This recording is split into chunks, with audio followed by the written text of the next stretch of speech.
So here we are in a part of our lesson where we are going to cover our cake in fondant. So we're going to need some white fondant. Here I've got satin ice and I've already conditioned it, and I'll go over with you what exactly conditioning means. I've got my acetate smoother. I've got my new X-Acto knife with a sharp blade. I've got my fondant smoother. I've got my mold that we're going to use to hide our seam. I've got my 7-inch cake that is from the freezer, so you can see our concrete ganache is completely set up. And I've got my 12-inch bass drum. So the first thing I want to do is attach my cake to the drum, and to do that, we're just going to use a little bit of hot glue. All right, so the first thing I'm going to do is take my glue gun, and I'm going to put a little bit of hot glue here in the center of my board, and then I'm going to grab my cake, and I'm just going to make sure it feels good and centered before my hot glue sets. Okay, so there we go. There is our cake glued to our board. Now let's talk a little bit about conditioning our fondant. So our fondant's going to come out of the package, especially the satin ice that I prefer a bit thick. So I'm going to put down some cornstarch, and all conditioning means is I'm going to work with this fondant until it feels nice and soft in my hands. You can see right now it's pretty stiff. So I'm just folding over and I'm kneading, and I'm folding over and I'm kneading. This is just going to help me get the fondant soft enough and pliable enough that it doesn't want to rip or tear for me when we are putting it on the cake.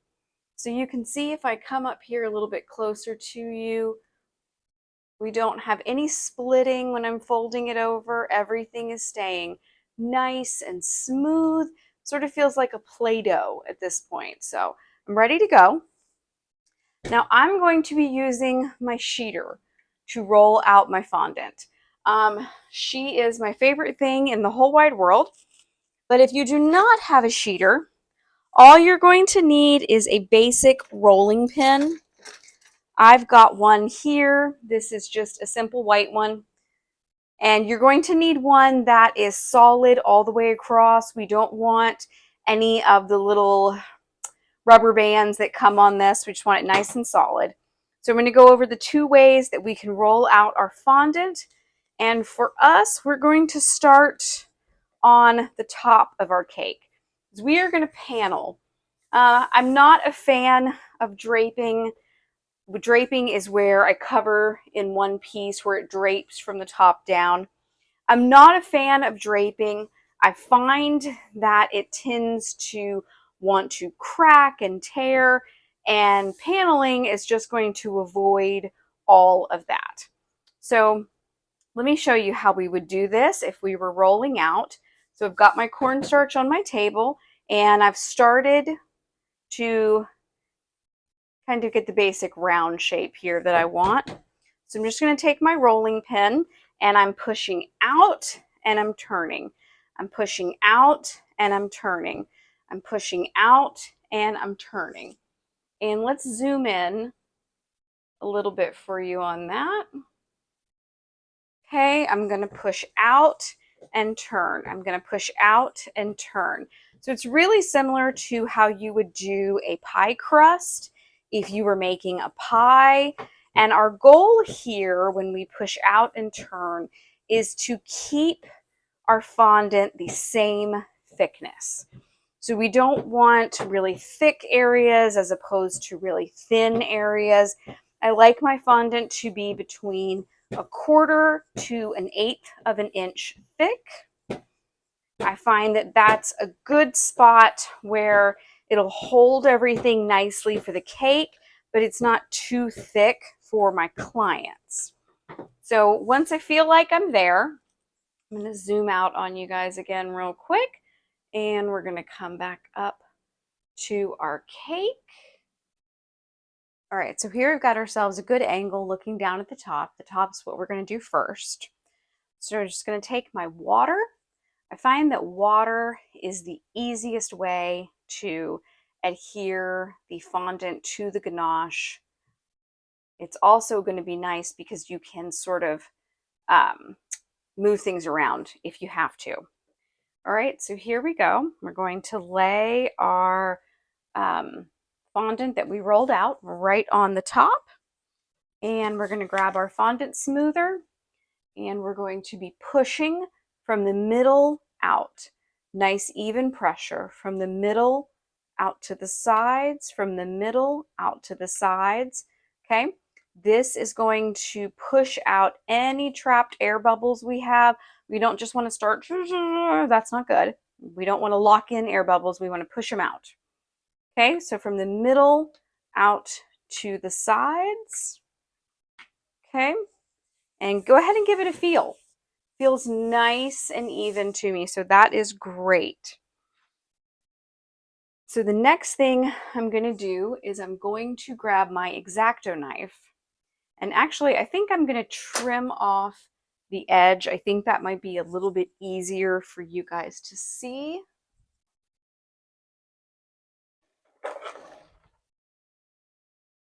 Let me grab a pair of scissors. If I just trim this edge off, I think it's going to be a little easier for you to see what I'm doing when I run my X-Acto knife around the edge.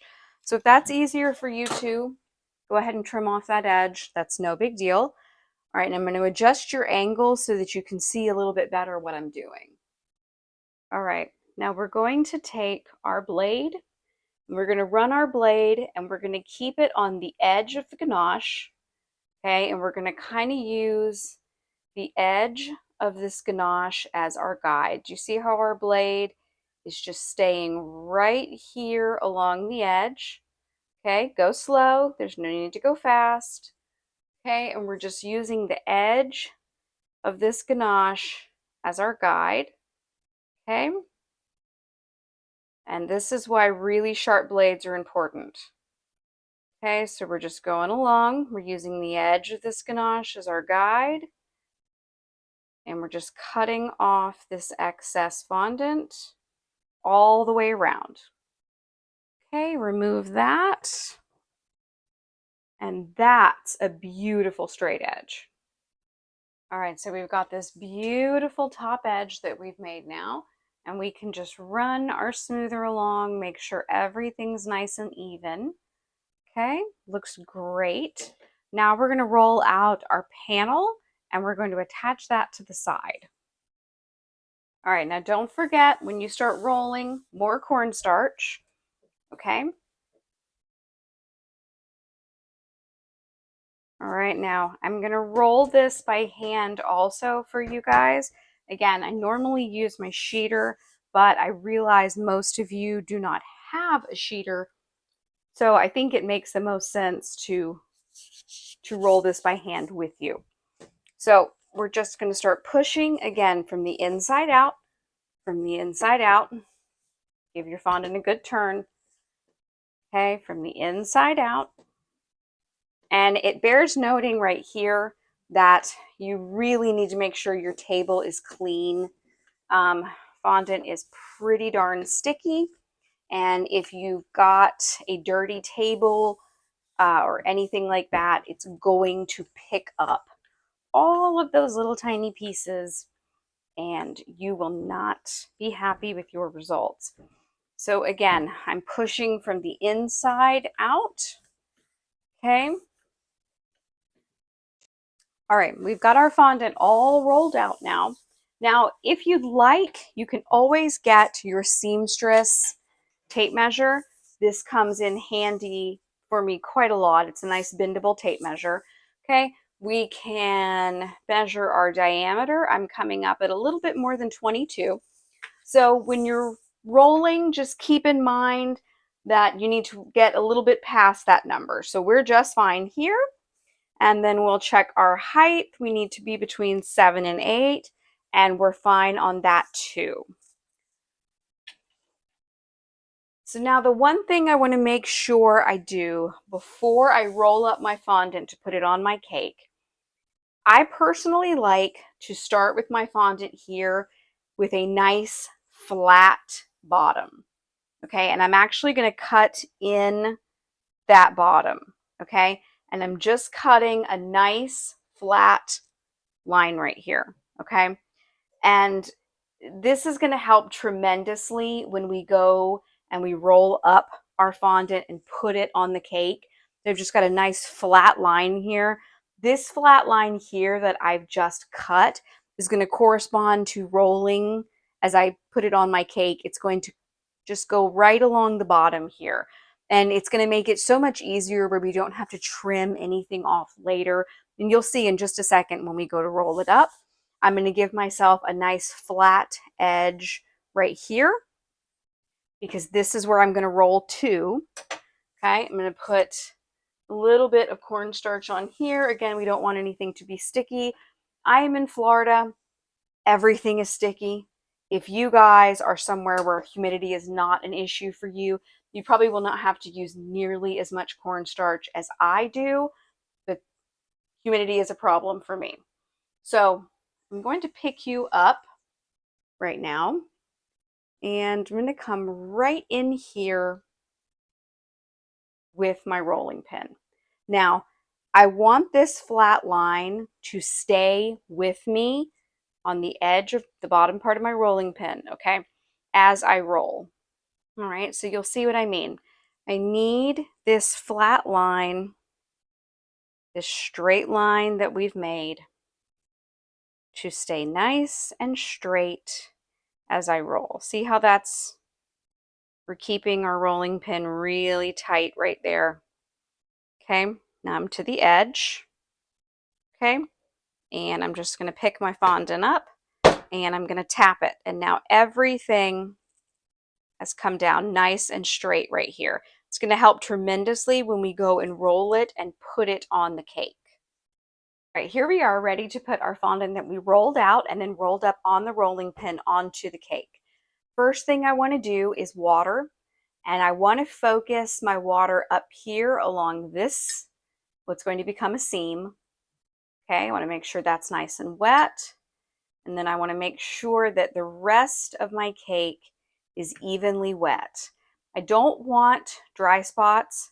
Dry spots are going to equal air bubbles, where it's difficult for my fondant to adhere well to the ganache because there's no water to help it.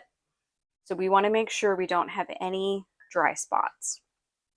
Okay, now I'm going to pick up my fondant that we rolled.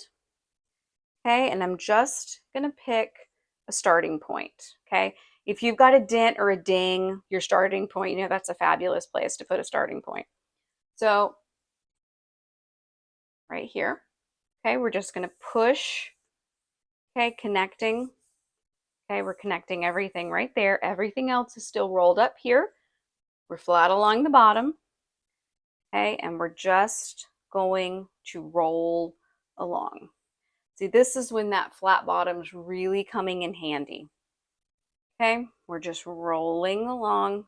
We're using the rolling pin to hold up all of this extra fondant so nothing's going to rip. Okay, nothing's going to tear on us.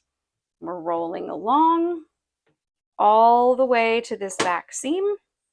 Okay, and if we've got a little area right here where maybe we didn't connect all the way, don't worry about that because we're going to be sort of stretching and pulling a little bit as we smooth. So the first thing I want to do is get rid of this extra. So I'm just going to kind of push to pull out that straight line that we made. Okay, and I'm just going to pull off this extra. Now, if you cut too much, you can see my ganache right here. There's no need to worry. We will be pulling and stretching a little bit and we'll close that gap. Okay, so the first thing I want to do is take my smoother. Now my smoother I like to use along the bottom. Everywhere else I like to use my acetate sheet. So let's start here with our smoother. Now you'll see we pulled that bottom. So look how nice and straight that is. There's no excess to cut off. It's going to come in handy. So I'm going to place my smoother on the edge of my cake. I'm using my 2 fingers right here, okay, and I'm gripping the bottom of my smoother. I'm focusing most of my pressure here along the bottom of my cake. So I'm holding my smoother down here, not focusing my pressure up top, okay? I'm focusing my pressure down here along the bottom, and I'm pushing into that bottom edge, okay? My smoother can stay in one spot just like my Profroster did, and I'm pushing along this bottom edge, okay? Let's do it again. There's my smoother, okay? I'm pushing right here, right along this bottom edge with my fingers, okay? And I'm pushing, and I'm pushing air out, and I'm adhering my fondant to my ganache. Now look how beautiful that bottom edge is already. That took 2 revolutions and almost no effort on our part. Cutting that bottom edge in a flat straight line as we're putting our fondant on works every time. Now let's switch over to the acetate sheet. The acetate sheet is what I'm going to use when I want to smooth out the rest of the cake. This is a personal preference. You absolutely can stick with your fondant smoother if that's what you're comfortable doing.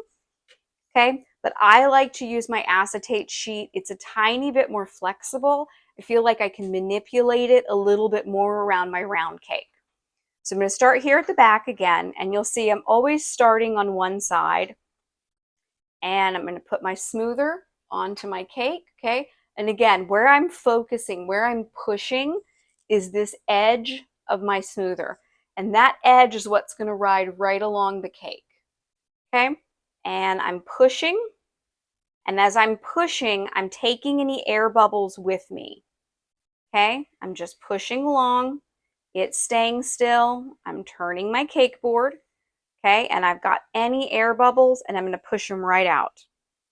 Okay, and I'm going to keep going. I'm going to go up a little bit more, and I'm going to do the same thing. I'm pushing along. I'm pushing any air bubbles along with me. I'm not breaking my pressure, and that's what's going to help push those air bubbles all the way out and around to the other side of my cake. Okay, I'm not breaking my pressure. I'm pulling any of those air bubbles with me. Now, let's come in a little bit here on the top.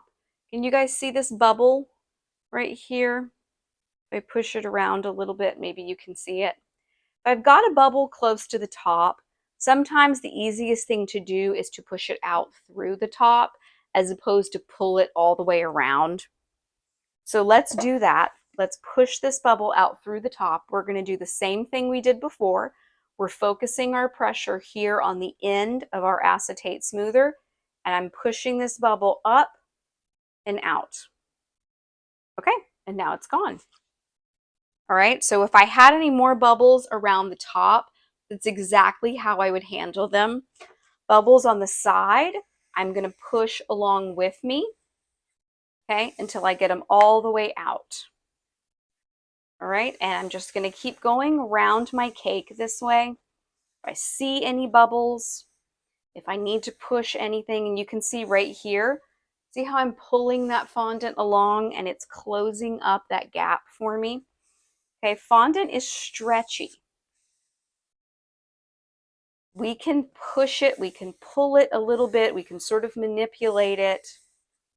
Okay, now I'm pushing and applying a pretty good bit of pressure here. If I was to show you on my hand, that acetate smoother is bending. I'm not using this edge along the cake. I'm not digging in with the edge. I'm digging in here. So the edge is just sort of gliding along. Okay, we're not digging in with that edge. We're just using our fingers and it's gliding along. Okay, so let's keep going. Okay, you see how it's bending right there? That's perfect. Okay, we're bending, we're getting that nice smooth edge. You can see I've kind of got this dent right here. Okay, so I'm going to take my acetate smoother Okay, and I'm rubbing. Not rubbing particularly hard because I don't want to catch that edge on the fondant and rip anything. Okay, I'm just going to rub that dent out. That dent is there from when we were rolling it. Okay, so I'm just going to rub it out. I'm going to check it from a few different angles. Make sure it's completely gone. Okay, that looks much better. So here we are. Beautiful, beautiful fondant. Okay, now this little edge right here, how he's not connecting all the way on top. Remember how we talked about how fondant is pliable? We can stretch it. I'm going to peel down a little bit here from the top, okay? And I'm just going to stretch. And I'm going to stretch slowly, okay? And I'm just going to stretch it. And there we go. Okay, see, so we have some pliable, we have some give here that we can work with. Now, I'm just going to smooth out my seam a little bit. Now remember, this seam is not such a big deal, and I'm going to show you why, because we're going to hide that completely. Now, if you are someone that wants to get really into making these seams completely go away, by all means, if that's something you enjoy or you want to spend the time doing, it is not something I enjoy or want to spend the time doing. So this is my method to sort of hide that seam where I use my mold. Okay, and remember, we're just going to use this one right here, and we're just going to paste it right there. And it looks especially nice when you have a multi-tiered cake, and I'll show you that when we stack next, because that beautiful mold just sort of continues all the way up to the next tier. Makes the back of the cake look really finished and nice. So now what I want to do is switch your angle again, because we want to talk about these seams meeting and cutting off that top edge. All right, one more little note about fondant. It doesn't matter what brand or what type you're using. These scraps that we've created can't just be sitting out. Okay, they're going to start to crust over. They're going to start to get dry and hard. So the easiest thing you can do is just gather them up into a Ziploc bag, push all that air out. Air is going to be the enemy here. Okay, and for now, we're just going to store this here on the tabletop because we're still going to use it to make our seams. Now we're zoomed in really close here on this top edge, and we're going to take this little gap lip off. So I'm going to hold my X-Acto knife at an exact 90-degree angle, and you can see that little tip. I'm going to ride the little tip of my X-Acto knife on the inside flat top portion that we've already put our fondant on. So you can see it there kind of riding along. I'm going to ride it along. I've got my brand new sharp blade. Again, like we talked about before, this is where our really sharp blades are going to come in handy. And I'm just slowly turning around the cake. Now my hand is not moving. I am moving the turntable instead of moving my hand. I find that that keeps my angle a lot straighter. I don't tend to wibble and wobble if I do it this way. Now I'm going to grab my fondant smoother here, and I'm just pushing this edge in. So this is the panel part that I'm pushing into the top circle that we put on earlier. This is just helping blend that seam away. I'm also going to come in and push on the opposite direction to get that seam to blend in as much as I can. So I'm going to come in here with my acetate smoother, and I'm just pushing in on this seam. I'm pushing it in both directions, in and out. And that's going to help blend in the two panels together. It's a little bit moist up here from the water that we used when we did our side panel. So that little bit of moisture is going to help blend these seams also. Remember, water's not a bad thing with fondant. We're going to use water to stick pieces and parts together. So again, I'm just applying a tiny bit of pressure here. Too much pressure and you're going to bend the inside out or the outside in, and we don't want either of those things to happen. Now I want to focus on my side, and this is the part where our two panels, or our one panel, the front and the back, met. If you're somebody that this really bothers, you can focus on getting good with your acetate smoother, on pushing these two panels together and making that seam really blend away. Personally, I find it much easier to use my Wilton mold, and I showed you the particular mold that I use in the beginning. I find this so much easier. It really cleans up the panel without taking a huge amount of my time trying to smooth it together. So I'm going to put a little bit of water here, just like we did for the top. Remember, water is going to stick our fondant. And we're just going to put that little molded piece right over this joint. Now, when you're stacking your cake, you can take this little molded piece of each tier and kind of line them up. It makes a really nice back portion to the cake when somebody walks around the back. If you have a full cake table viewing, you can line up all of these portions in the back of the tiers and they'll blend together really well. This just cleans up our edge. It's going to make it much more professional, in my opinion, which is the look that we're after here. So you can see it just blends in right there. We've just got that nice, pretty little cleaned up seam. We've got our beautiful bottom edge, our really flat, smooth top edge here. And this particular tier is done. So now if you're following along, we have done our ganache base, we've torted, we've filled, we've paneled our first tier with fondant. If you're going to move on to the next video, we're going to be stacking our two tier. So that video is just going to assume that you have paneled and fondanted two tiers. And you're going to have those ready for the next video where we're going to talk about stacking and supports.